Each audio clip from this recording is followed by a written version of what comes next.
Yes. Dr. Giangrande, if we look at your statement again, Shomik, it's WITN 3311003, and I'll find the page number, I hope.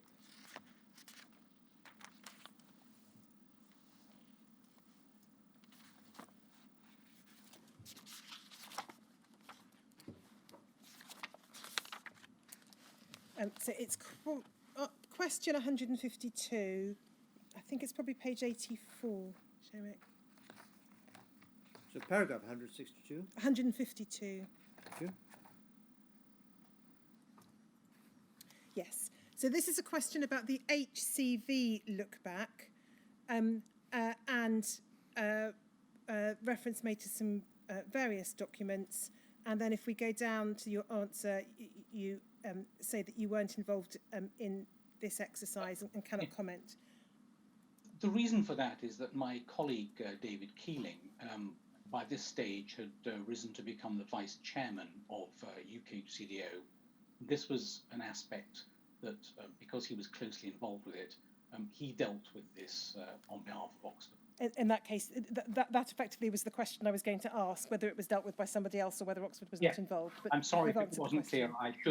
I agree that's a short and rather terse answer, and I could have been more helpful. Then could we have, please, on screen BART 0002460_003, please, Shomik.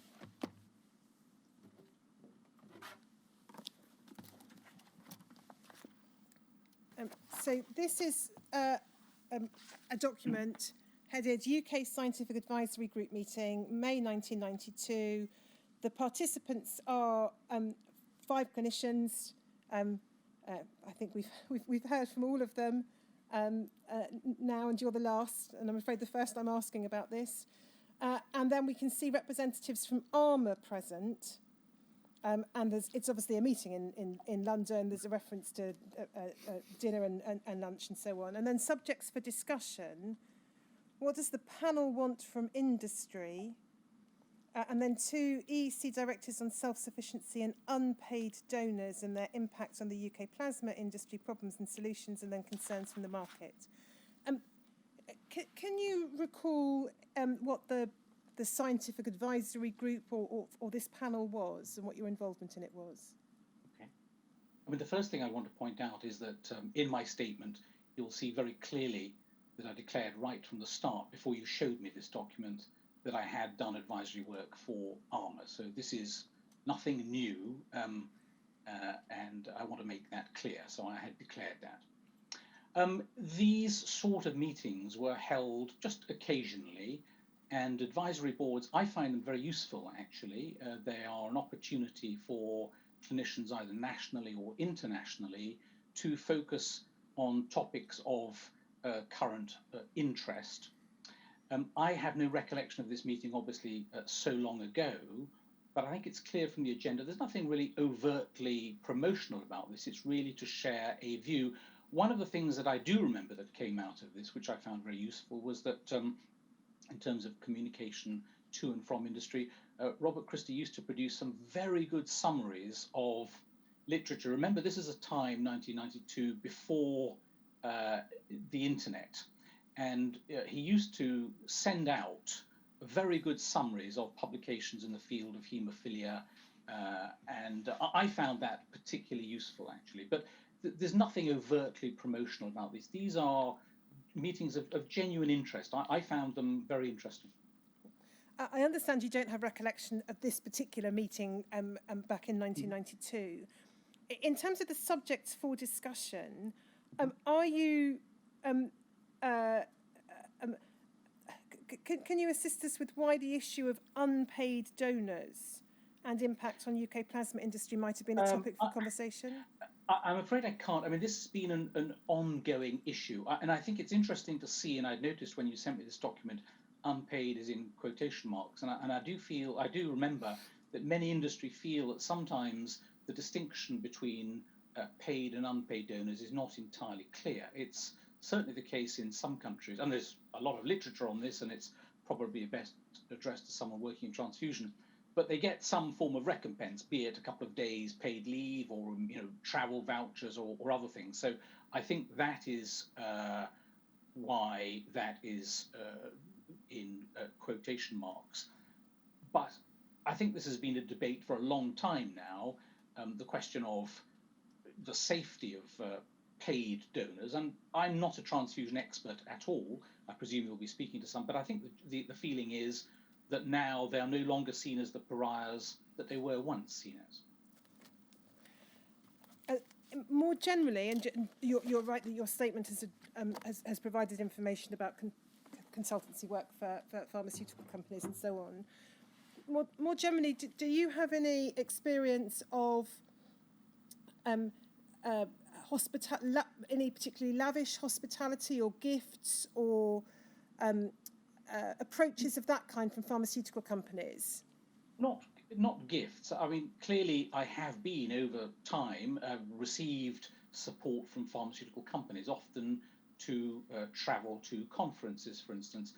These are very strictly regulated, and I think things probably have changed since the 70s and 80s. My first ever trip for a work-related thing was actually in December 1991, when I went to the US. And certainly nowadays, these are regulated and indeed policed, and long gone are the days of staying in luxury hotels or going on to meetings which are not strictly business. So I have been abroad with companies, but they have been conducted by companies for bona fide meetings and in compliance with APPI regulations at the time. If we could look at a set of UK HCDO minutes, it's HCDO 40452, please.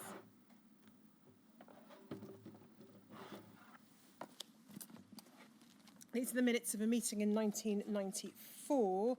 If we could go to page 6, please, Shamik.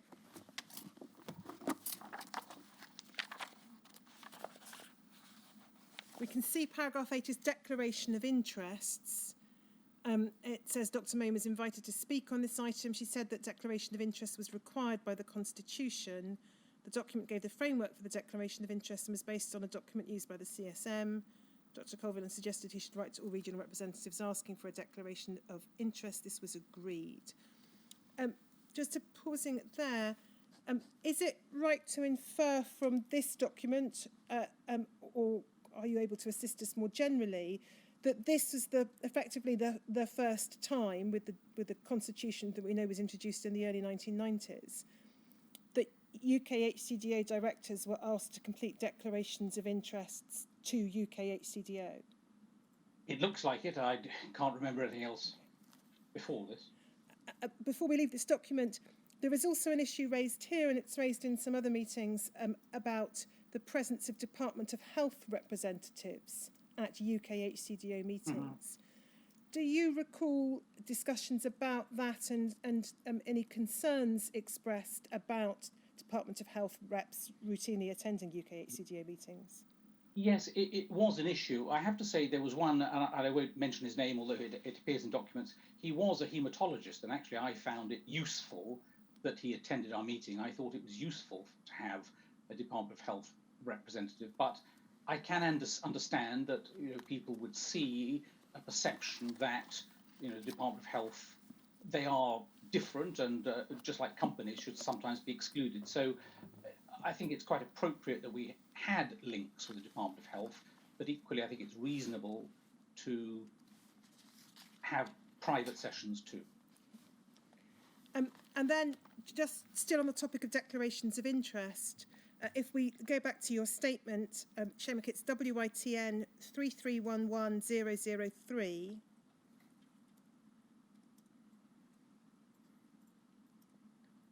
And if we could go, please, to page 66. Paragraph? 125, sir. Thank you. I hope I've got that right, yes.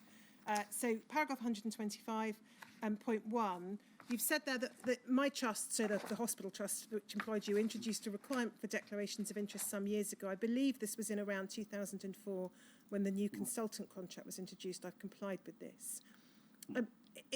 Is it right to infer from that in terms of a requirement imposed upon consultants by their employers, there wasn't any equivalent, there wasn't any requirement until 2004 or thereabouts?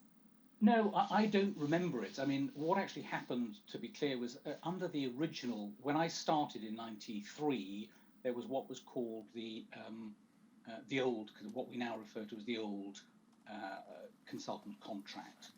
And there was also a document which remained in place throughout most of my time as a consultant. It's called HSG 93 and then in brackets 5, which is conduct of business for NHS employees.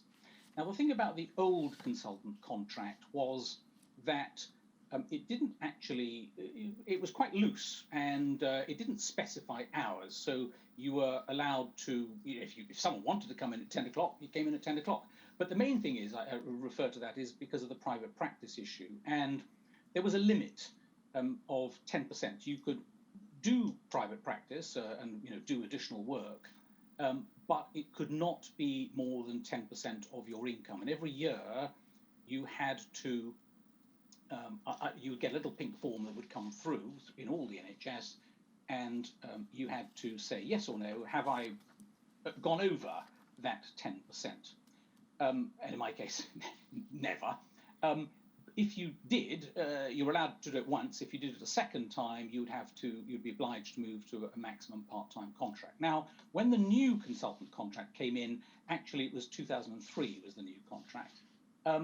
This changed radically, and what happened was it gave hospitals much more power and influence over the individual consultants. So every year you had to negotiate a job plan, and that fixed hours. Now, there was an increased salary, but one of the incentives was to say, look, if you switch to this, that 10% limit is gone. You can, whatever you do in your own spare time, that's up to you. If you want to go to advisory boards on a weekend, or if you want to see private patients in the evening, you do what you want. So that limit went, but linked to that, you had to bring in, you had to declare interest. Now, I have to say the interest that trusts are primarily interested in are really quite high level ones. So are you a director of a company? Do you own a care home somewhere? Is a relative of yours chairman of a company the trust might be, you might be doing business with? So I would submit the declarations of interest. And by the way, you didn't have to seek permission. You just told the trust, this is what I've done. And no one ever contacted me to say, well, Giangrande, what's this all about? So I hope that gives you a summary. It was linked to the new consultant contract, yes. And that, just so that people understand the wider implications of it, the consultant contract's a national contract. This isn't something particular to Oxford. No, it was a national contract. The new contract, as we now call it, was obligatory for any consultant taking up a post after 2003. The people already working for the NHS as a consultant could opt to stay on the old contract if they wished. So there had to be some incentive to switch. And it was the loss of that 10% cap that was, I guess, the incentive for many. Now, just dealing with UKHCGO as an organisation, you've already told us or given us some insight from your perspective. But as a junior doctor in the 1980s, attending those 3 or 4 AGMs at key times, 83, 84, 85, 86,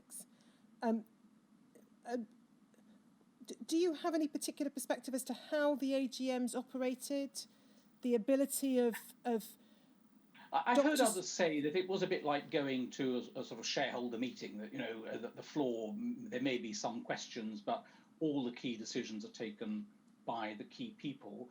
I have to say that the people in the top reference centres merited the respect of others. I think they were also, on a personal level, I must say this, very approachable. And as a junior person, I found all of them very open. They were not in any way difficult to work with. I found them all very, very pleasant. But I think inevitably there were just a few reference centres at the time. I would say it wasn't entirely democratic, but I was impressed with the key people at the time on a personal level. Do you have any insight into one? And I'm now talking about from the 1990s when you were involved directly in UK HCDO. Do you have any insight into how the chair was chosen? We heard from Dr. Colvin that he effectively got a phone call out of the blue from Dr. Ritzer asking him to be chair. Do you have any knowledge of that? It is voted on. It is voted on. I didn't know about the Brian Colvin situation. All I can say is that certainly the current position, and for as long as I remember, it's always been down to a vote. So the officers are elected.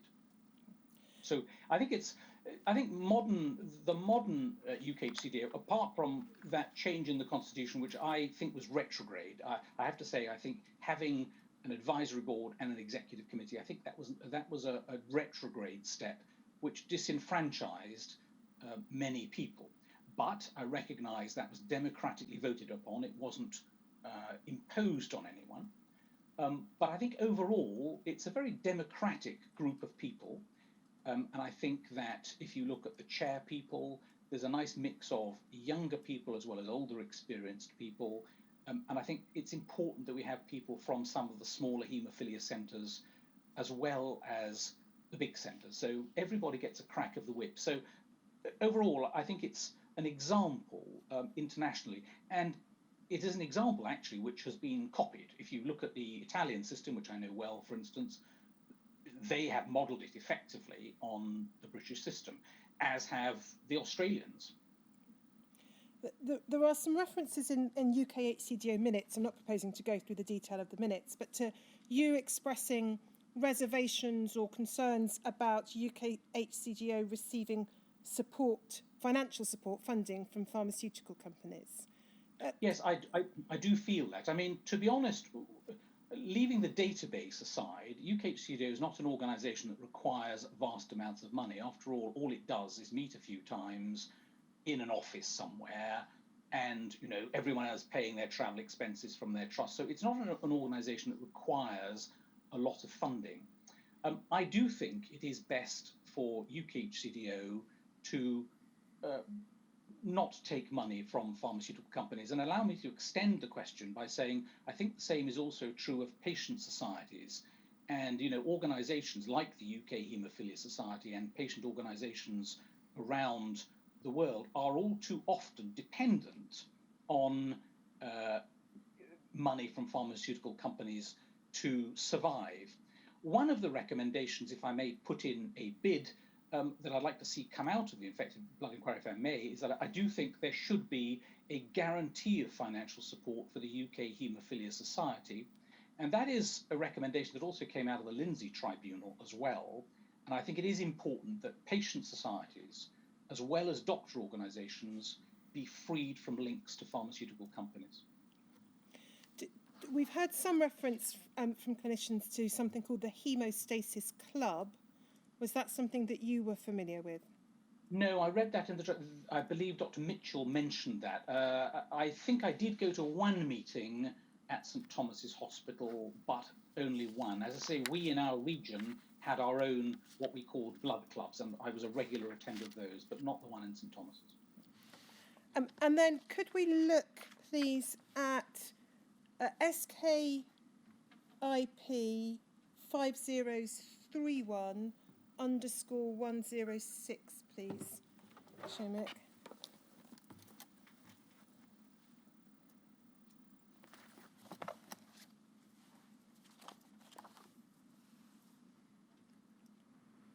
So this is a letter from you in August of 2011 to Nicholas Fish, the scheme administrator at the Skipton Fund. And it refers to Skipton Part 2 form for Oxford patients.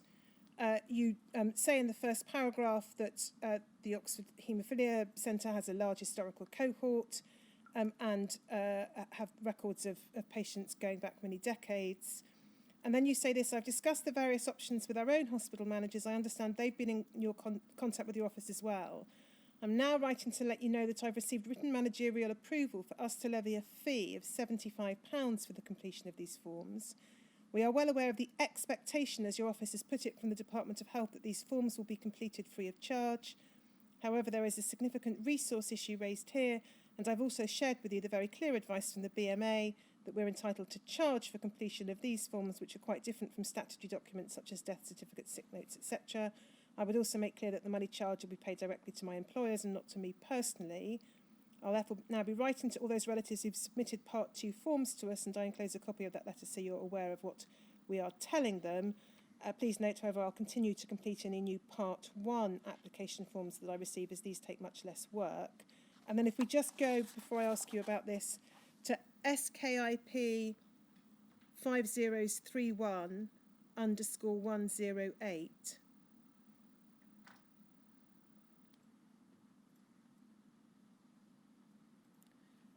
So this is a form that you prepared, Skipton Part 2 application form. If you would like me to complete the form for you, please send a cheque for £75 made payable to the Oxford Radcliffe Hospital's NHS Trust to me here at the Oxford Haemophilia and Thrombosis Centre. You may request return of your application form to you, so you may approach another doctor to do this for you. I could send the clinical records we hold on your relative to the Skipton office for their review, although it'll be entirely up to them to decide whether they would be prepared to do so. This, as I understand it, reflects a decision taken by you and or your trust to levy a fee for the completion of the Skipton form. Yes. Can you tell us, first of all, why you decided to do that? Well, it was a significant resource issue for us. This came hot on the heels of the look-back exercise for hepatitis, which really caused a resource issue.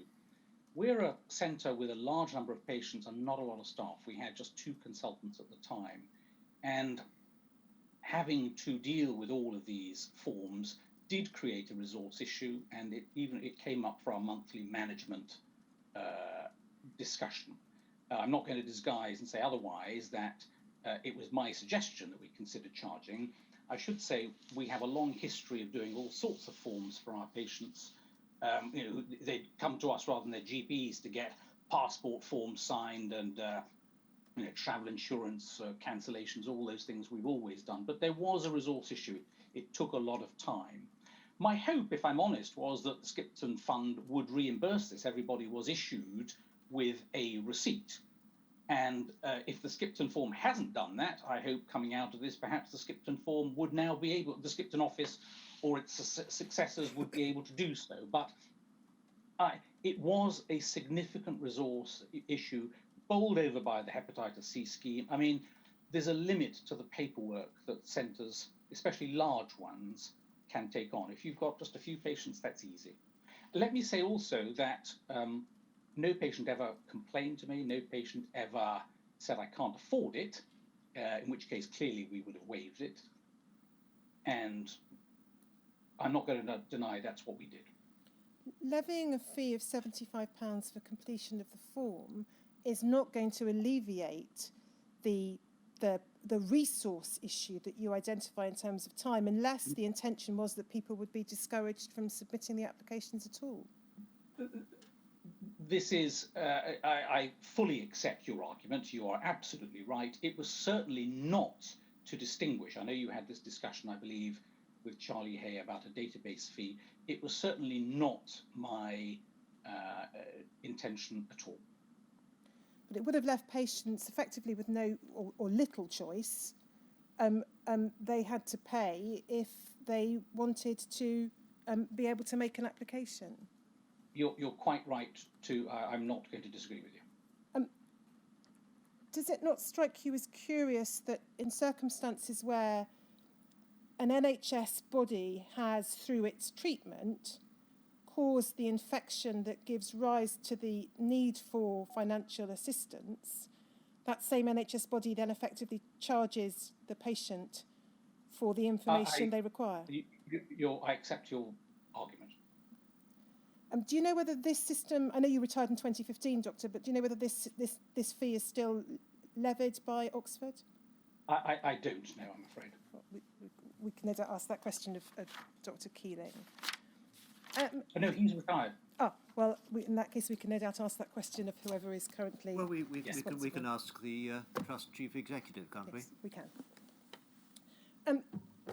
Dr. Giangrande, I've now got some questions which have been suggested by the representatives of core participants, and so they're going to dot around somewhat from topic to topic.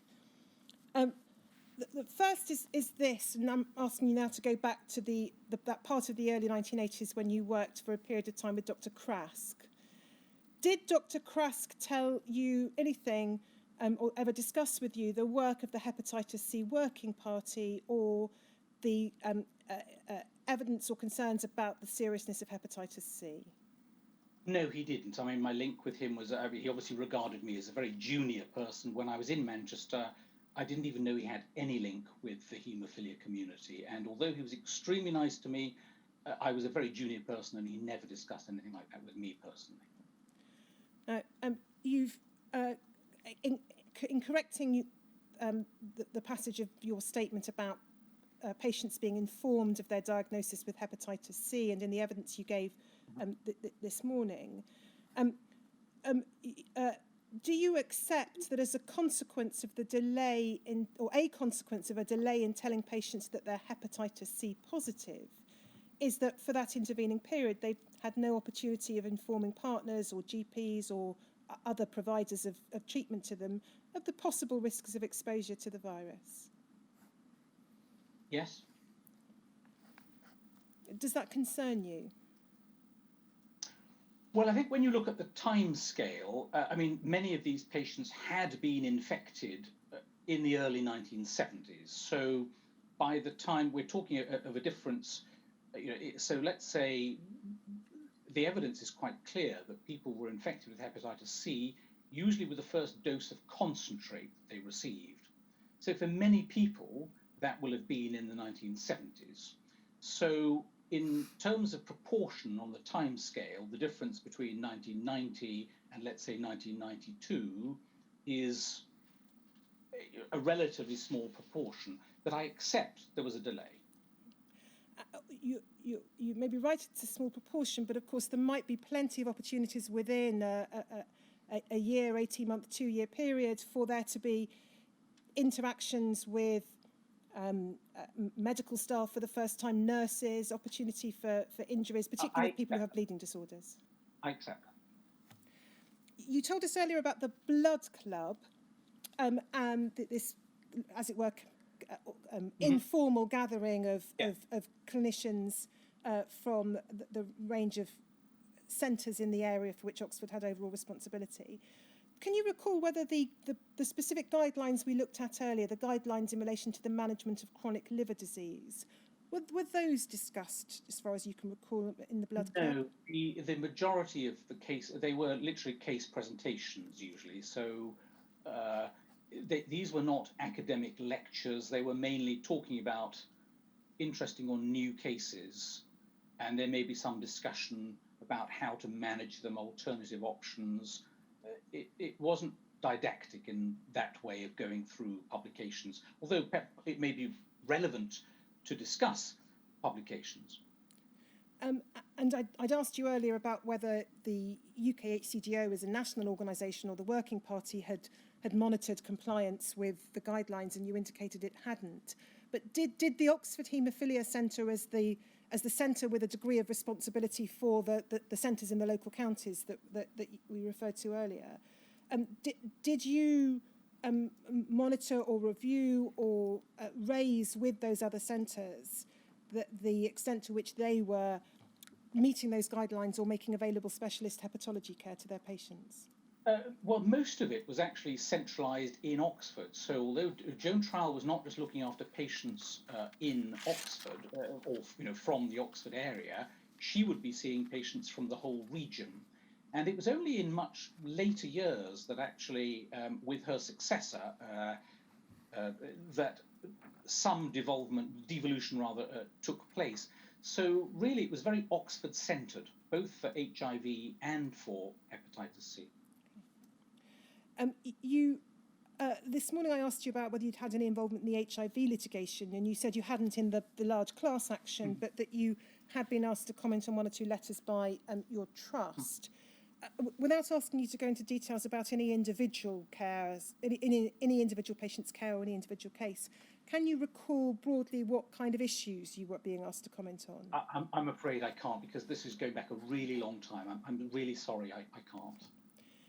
You also said when we were discussing the question of consent, and this is talking about the issue of hepatitis C and testing in the early 1990s, that you wouldn't at the time have recorded, or you wouldn't necessarily have recorded the taking of consent in the notes. You might have just recorded that you were doing the test. Did your practice in relation to that and recording the taking of consent change over time? And if so, no, when? For HIV, there was a form where we had to tick a box on the HIV form saying that we had taken consent. For the typical follow-ups, for most of the time we used a pre-printed pro forma, and and at the end we would put which bloods had been taken. So no, it's not something that I personally did. Did you have patients at the Oxford Centre who tested positive for parvovirus?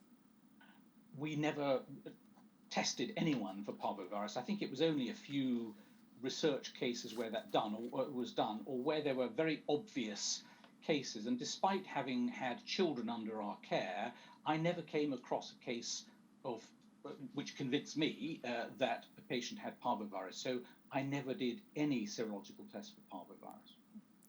You referred in your evidence earlier to audits of haemophilia centres.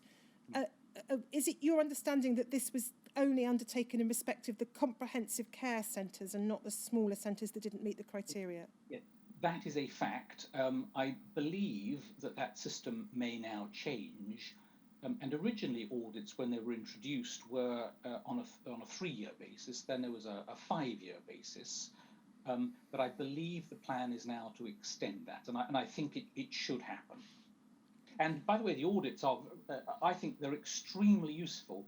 The typical way it's done is for a doctor from another centre, a nurse from another centre, and a patient from another centre to come and spend time and look into how the centre is run. They also have the right to send out 30 anonymous questionnaires to patients. So randomly they come and they choose 30 sets of notes. And those letters get sent off to patients that are randomly chosen, and they can then feed back anonymously to the auditors how they feel about care in the individual centres. And I found audits to be extremely useful because if there were defects that were highlighted, I found that management did respond to that and would make some changes. And is this correct, that this was a system introduced and implemented by UKHCDO itself? It wasn't an externally imposed system? No, that's absolutely right. It was imposed. Sorry, it was UKHCDO that did it. And interestingly, other countries are now beginning to copy that model. Certainly Ireland now has audits. And originally, I believe Ireland wanted to come into the UK system, but that never happened. And I know I was speaking to a former colleague just a few weeks ago, and I believe there's going to be a European system of audit which is going to be set up, which will not duplicate current audits. So UK centres won't participate, but there are a lot of centres in Europe that are not. So the concept of audit was pioneered by UKHCDO, and it's being copied elsewhere. Do you know when it was introduced by UKHCDO? It's clearly in the notes, and I've in the minutes, because it's not something I focused on, but the person who initially did it was Jonathan Wild. So I don't know if you can do PDF searches on your documents, but Audit and Jonathan Wild will pick that up. You referred to the participation of a nurse and a patient in the audit process. I may be wrong, but I think such audits as I've seen from the 1990s involved only a clinician. Do you know when the introduction of the patient came about? This was, I would guess, because the last audit I had when I was in post was 2010, and that certainly had one. It would be the one before then. So if I had to guess, it would be around 2005 if I had to give a guess. What was the system in place at the Oxford Centre for ensuring that patients were made aware of their entitlement to stage 2 skip-in payments? I think that was very much the responsibility, the nurses very much did that, and it would come up, I think, as part of the follow-ups as well. So I think we will have picked up all the appropriate patients. We were very conscious of that. You referred earlier to the sale of UK-HCDO annual reports to third parties for a modest amount. Do you know what when you say roughly modest amount? Of the order of £200, something like that. That's going to be a pretty good ballpark figure. I mean, it's not thousands, it's not a tenner. Going from memory, it's going to be around. It was around £200. And what does UK-HCDO, or what did UK-HCDO do with the money received from the sales of the reports? That I don't know. It was obviously paid to UK-HCDO and it went into their coffers. And then, I think finally, can I ask you to look back at your statement, WITN 3311003.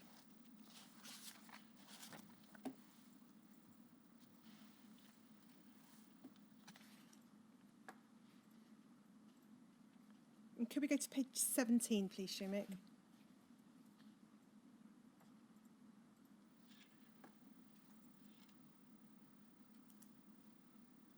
Now, I'm just going to show you 3 short questions and answers and then ask you about them.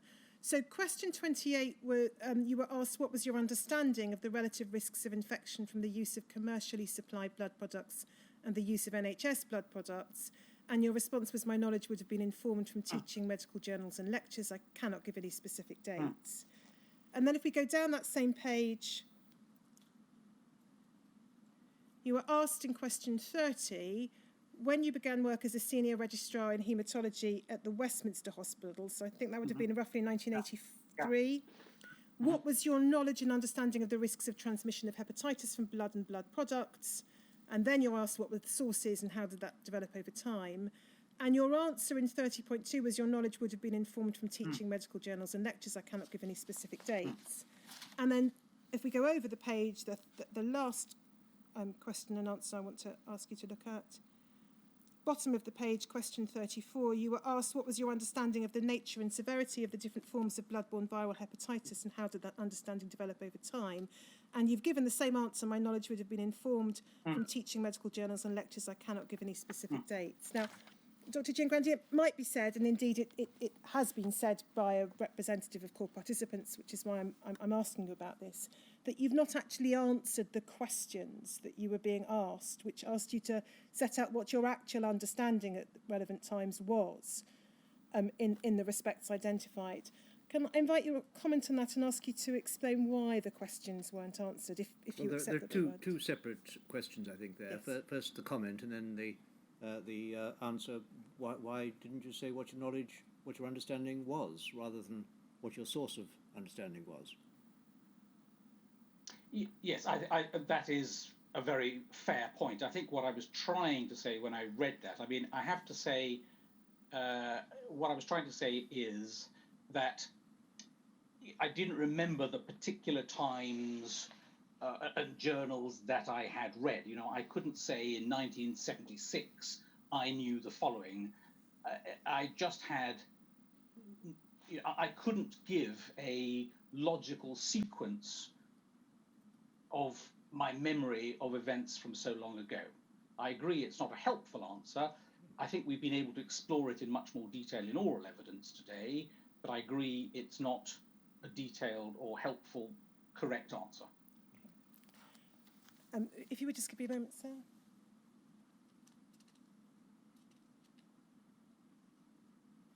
So are there any, whilst I just check whether there are any further questions, are there questions that you have for Dr. Giangrande? I have one or two, but you may want to check first. I'm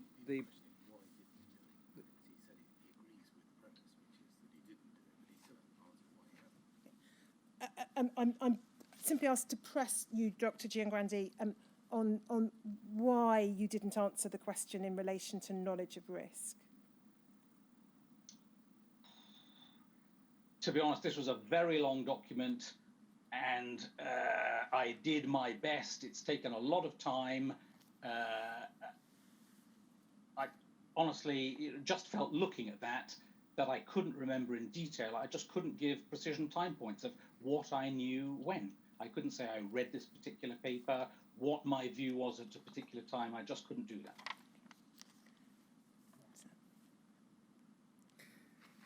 Yes.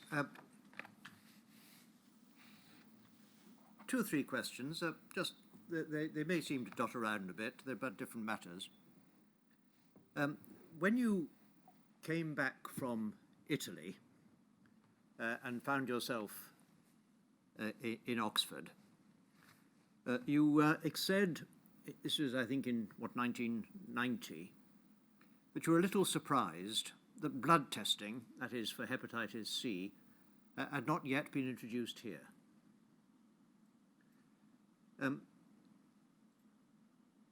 It had been introduced in Italy. What, for hepatitis C? So I got a reasonable explanation when I said I was surprised. It's because they used the first generation assay. So I was surprised, but I got a very reasonable explanation. And that was that the second generation assay, which was the one introduced in the UK in September 1991, was regarded as more reliable. And in fact, to give a good example of that, in 1992, there was a multi-center study of the risk of sexual transmission of hepatitis C in patients with haemophilia, and patients from 3 centers were enrolled: Milan, Worcester, Massachusetts, that is in the United States, and Sydney. There were 106 patients tested and their partners. And this was published in, I forgot which month, but it was in 1992, and Brettler was the first author. And looking at the sexual partners, 5 of the sexual partners, that is 2.7%, tested positive with the second generation assay, but no partner tested positive with the first generation assay. So let me be clear, I'm not suggesting that it was bad practice that there hadn't been introduction of screening of blood donors in 1991. I merely expressed surprise. I'm not an expert virologist. I didn't understand the difference. So when I came, I got a perfectly good and logical explanation for the difference. Well, the description in 1990 can't have been by reference to a study which wasn't completed until 1992. But as I understand, what you're trying to tell me is that it was thought the second generation test would be more specific. That's correct. I was jumping ahead to give you an example to show in retrospect that was actually right. But I think already there were some doubts that the first generation test was not entirely accurate. And in fact, just to build on that, when I was in Milan, I saw an example of the other way around. Somebody reported as positive when they weren't. And that was important. I got dragged into this merely because, speaking English, there was a clinical trial of a concentrate. And on original testing with the presumably first generation assay, somebody had come back as positive. And of course, this has huge implications for a clinical trial.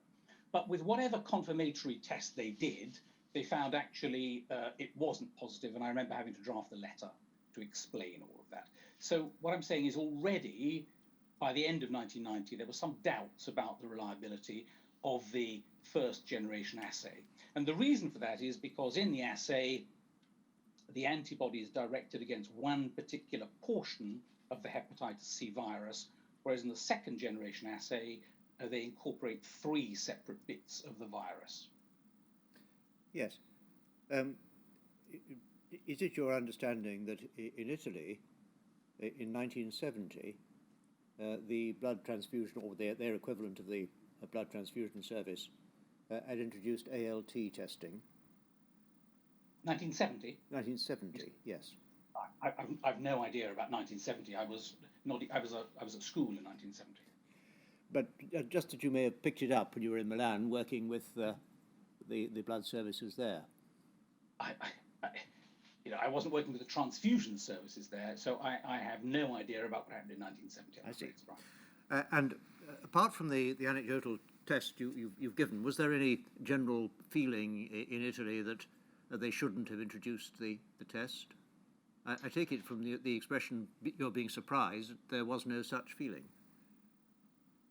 I'm sure they will have moved on. What I'm saying is I wasn't an expert. I didn't, I assumed that the same test would be used in England. So I've never had cause to discuss with colleagues now in Italy, when they went over to the second stage assay, were there problems, had patients been infected because first stage assays had been used? Thank you. The second matter really relates to the question of communication, consent, what was said to patients. And at one stage in your evidence, you said if the question of sexual transmission came up, this was in respect of those who you were talking to who had been diagnosed of being HCV positive, if it came up, the risk would be low. It's the expression, if the question of sexual transmission came up, that would suggest that it was the patient who was raising it rather than you. Would that be fair or not?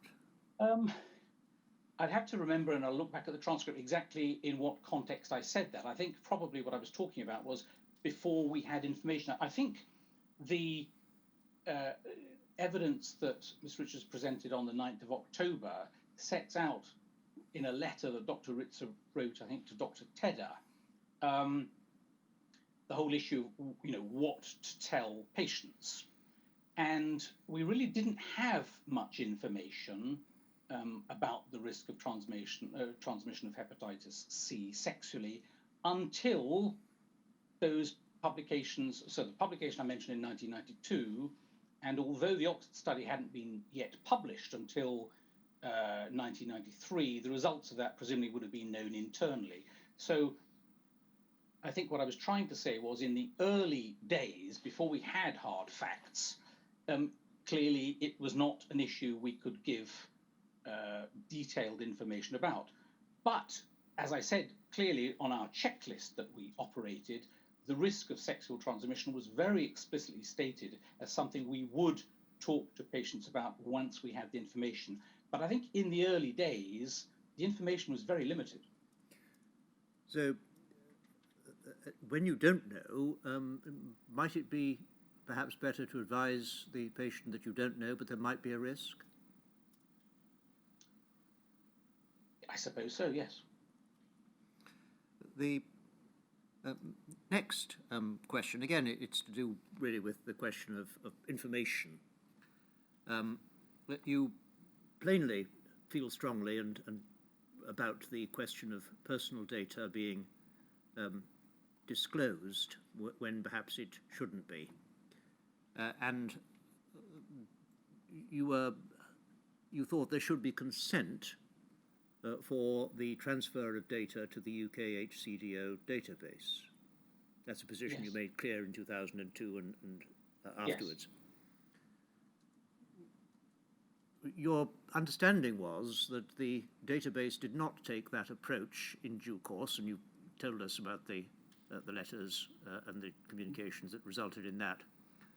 And that was, I think, shortly before Manchester took over the running of the database. Mm-hmm.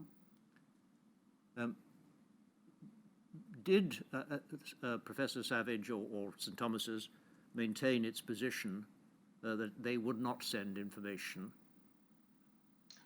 Professor Savage retired in 2006, and between 1996 and 2006, Professor Savage did not submit data to the Manchester database either, as well as the Oxford database. So for that full decade. So you objected to data being given without consent. You knew that other centres, at least St Thomas's and maybe other centres too, did not give their data for that reason. Did you think it appropriate not to send the data of Oxford to the Manchester database? It would have been difficult, and I think it would have been perceived as sour grapes having lost the database for a start. And I'm sure that's what people would have said. I think I just have to accept that we are colleagues in a UKHCD organisation. The patient organisation had expressed support for the current system. It was in 2000 I noticed that we had the inspection of the by the Calder Guardian of the Oxford database, and he, who held a very senior position within our hospital, was satisfied with it. So I have to say I had made my stand.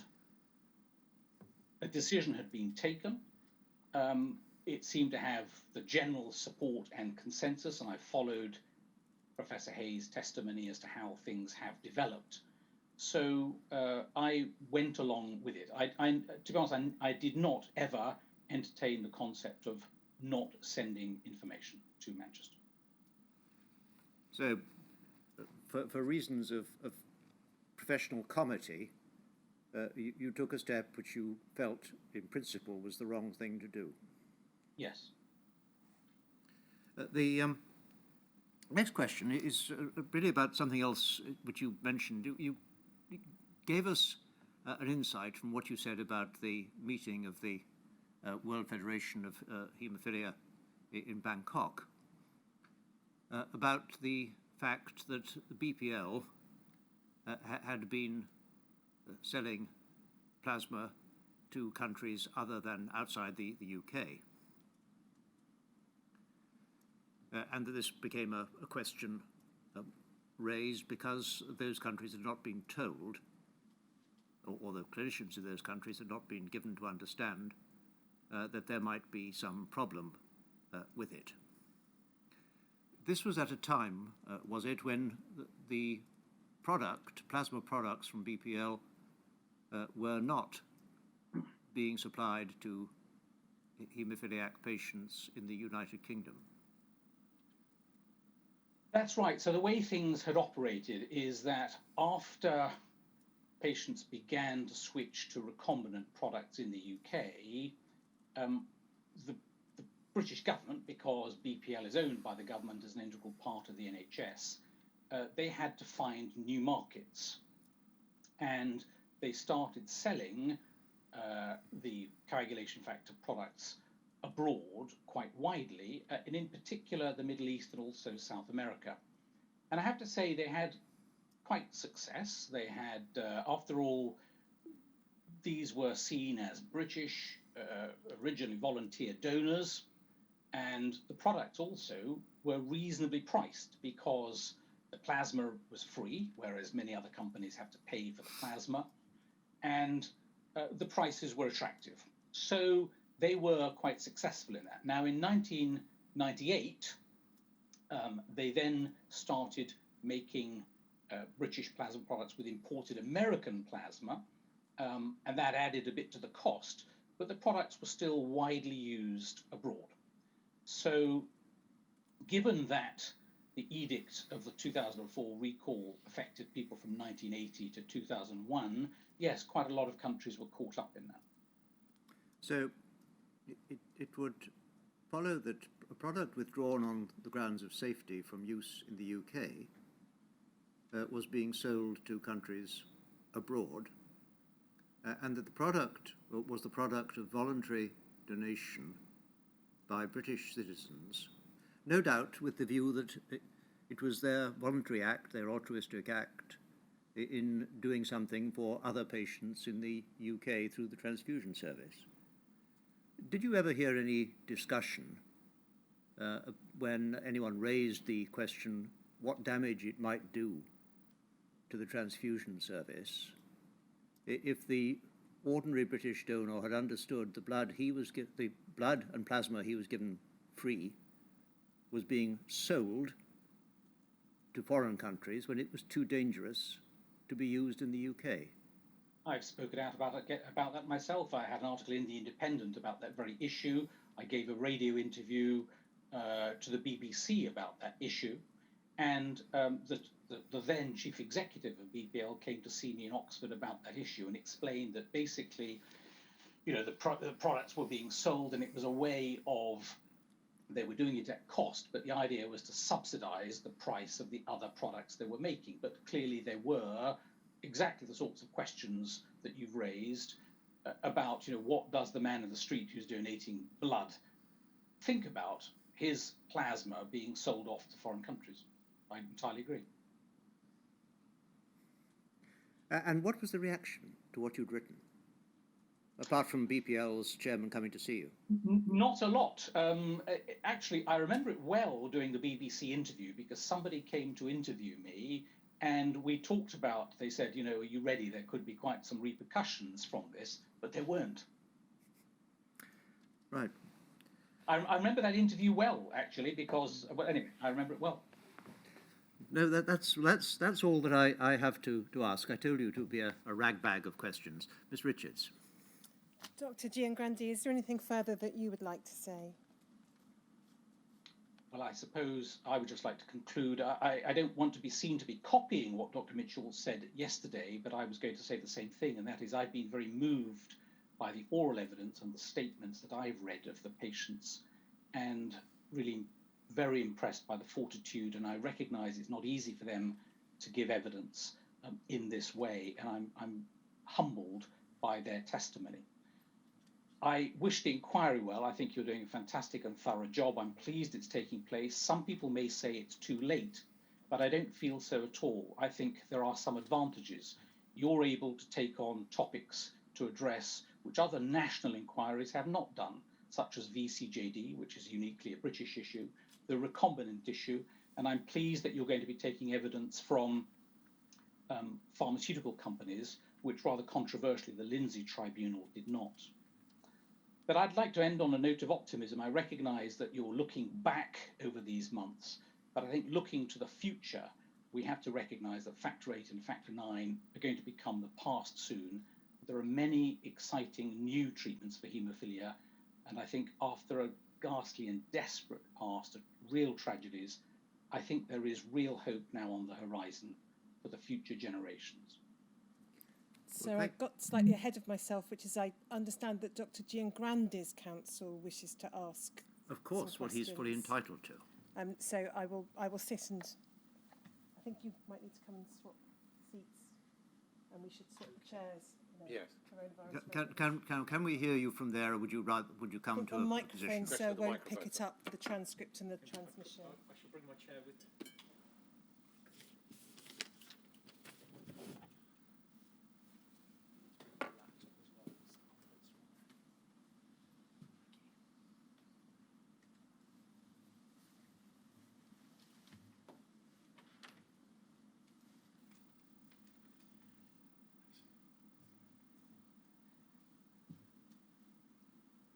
Good afternoon, Dr. Giangrande. Could we turn, first of all, please, to, I hope I've got this right, document HCDO 40457.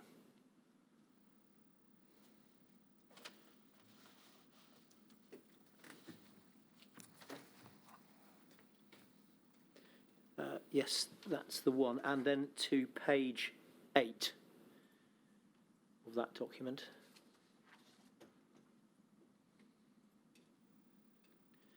Now, there's an item, we can see from the top of this is the minutes for the meeting held on the 12th of February 1996. If we go down to the bottom of that page at item 9, we can see the item under discussion is annual returns for 1994, where you presented a written report. If we go on to the following page, please, we can see 4 lines down, or in fact 3 lines down, we have the record. Dr. Hayes suggested the price charged to the commercial companies for a copy of the report should be raised from £50 to £200 per copy.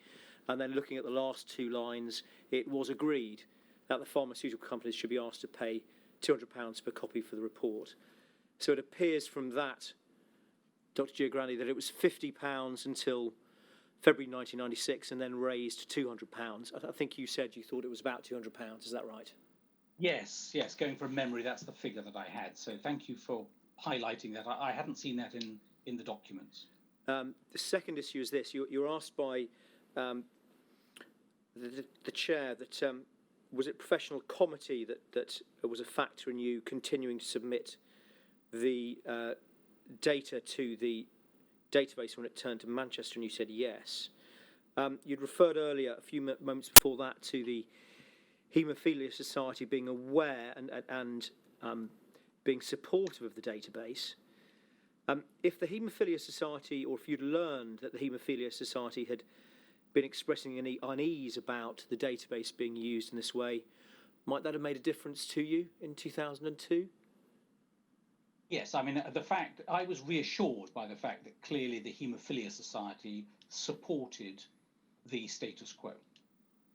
All right. And lastly, it's this. Again, just a few moments ago, you were asked about the switch to recombinant within the UK coinciding with a sale overseas of the BPL products. At the time that the BPL products were being sold overseas, had the same product been withdrawn in the UK formally, or was it still available but the decision had been taken by the centres that they would switch to recombinant? Yeah. No, thank you for raising that point, because I noticed that as well. It was not formally withdrawn as unsafe. It was simply that we preferred to use what we perceived to be a better product. Thank you, Doctor. Thank you very much. Well, thank you, Mr. Thomas. Really building on the comments you made at the end there, Dr. Giangrande, describing how the oral evidence of those who were infected and affected had given a real understanding of what on the printed page might seem to be a less colourful, compelling story. Your evidence itself has shown, I think, and I'm sure you would agree, the great value of hearing orally from witnesses. In particular, in your case, there have been a number of occasions in which you, if you forgive my putting it this way, I don't mean any discourtesy, your evidence has been fulsome where your statement was perhaps rather terse. And you've explained that that was because of the length of the document. It's far easier sometimes, I suspect, to give evidence orally. And it's been, for that reason in particular, important for us to have heard from you and heard you expanding upon the various matters you have. And indeed for correcting a number of the matters which you'd originally put out in writing and had time to think about. We now understand what your position is on a number of points, which otherwise, had we simply relied upon the statement, we might not have done. So thank you for that.